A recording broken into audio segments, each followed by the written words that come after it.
একটা সময় মাহমুদুল্লাহ ছাড়া বাংলাদেশের কোনো ফিনিশার ছিল না, তবে এখন ফিনিশারদের ছড়াছড়ি। এশিয়া কাপে এই ফিনিশাররাই বাংলাদেশের বড় ভরসা হতে পারে। তেমনই কিছু তরুণ ফিনিশারদের দেখে নিন। প্রথমে আসবে জাকির আলীর নাম। বিশ্বমানের একজন ফিনিশারের যে অভাবটা বাংলাদেশ ক্রিকেটে ছিল, জাকির আলীর মাধ্যমে তা পূরণ হয়েছে। বড় বড় ছক্কা হাঁকানোয় জাকিরের জুড়ি মেলা ভার। অফ স্টাম্পের উপর স্টান্ট নিয়ে লং অন লং অফ দুদিক দিয়ে বলকে সীমানা ছাড়া করতে পারেন জাকির। আদর্শ ফিনিশাররা এভাবেই খেলে। দলের বিপদের সময় জাকিরের ব্যাট হাসে। সব ব্যাটসম্যান প্যাভিলিয়নে ফিরে গেছেন, জাকির একটা প্রান্তে দাঁড়িয়ে আছে। এমন ঘটনা বহুবার ঘটেছে।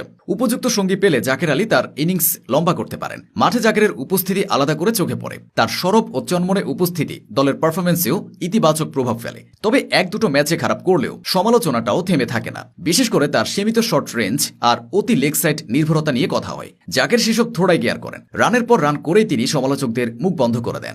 জাকির আলীর সবচেয়ে বড় গুণ হল তিনি মন্থর পিছিয়েও সাবলীল ব্যাটিং করতে পারেন। ব্যাটিংয়ের পাশাপাশি উইকেট কিপিংও করেন জাকির। অতীতে ক্রিকেট বিশ্বে গিলক্রিস্ট, ধোনির মতো উইকেট কিপার ফিনিশার দেখেছে। জাকির আলী যদি তার অর্ধেকও অর্জন করতে পারেন, তাহলে বাংলাদেশ ক্রিকেট সমৃদ্ধ হবে।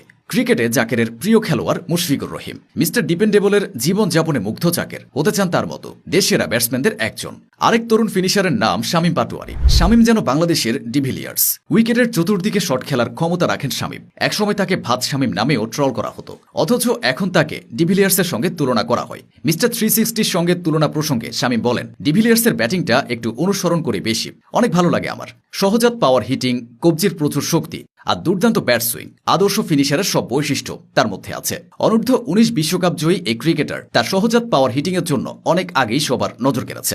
শামীম যে ধরনের ব্যাটিং করেন, বাংলাদেশে তিনি সেটার সূচনা করেছেন। রিভার্স সুইপ, স্কুপ, ফুল, হুক, ভয় ডরহীন ক্রিকেটটা তার মধ্যে মিশে আছে। কিন্তু সফলতার জন্য ধারাবাহিকতাও বড় একটা বিষয়। শামীম শুরুতে ছিলেন অধারাবাহিক। জাতীয় দলে এসেছিলেন, আবার বাদপড়া ছিলেন। অনেকে ধরে নিয়েছিল অন্যদের মতো তিনিও হারিয়ে যাবেন। শামীম সে ধারণাকে ভুল প্রমাণ করেছেন, ফিরেছেন কয়েক গুণ শক্তিশালী হয়ে। যখন তিনি ব্যাট করতে নামেন, টপ অর্ডারের সবাই তখন সাজঘরে থাকে। তাতে কি, শামীম রান করেন লোয়ার অর্ডারে এবং ট্যালেন্টারদের সঙ্গে করে। এ কারণেই তাকে বলা হচ্ছে দেশের ক্রিকেটের নতুন ফিনিশার। ফিনিশার রোল প্লে করাটা খুব সহজ কাজ নয়, কারণ এখানে ব্যাটসম্যানের কাছে এক এক ম্যাচে এক এক রকম ব্যাটিং এর চাহিদা থাকে। কোনোদিন হাতে মাত্র 4 থেকে 5 ওভার সময় থাকবে, তখন দ্রুত রানের ঝড় তুলতে হবে। আবার কোনোদিন দ্রুত উইকেট পড়ে যাবে, তখন ইনিংস তৈরি করে রানের গতি বাড়াতে হবে। পজিশনের এই চাহিদাটা খুব ভালো বোঝেন শামীম। তিনি নিজেকে সেভাবেই তৈরি করেছেন। এবার আসবে নুরুল হাসান সোহানের নাম। সোহান অন্যদের মতো খুব বেশি সুযোগ পাননি, তাই প্রমাণের মঞ্চ সেভাবে তৈরি হয়নি। সর্বশেষ বিপিএলে বরিশালের বিপক্ষে তিনি শেষ ওভারে 26 রান তুলে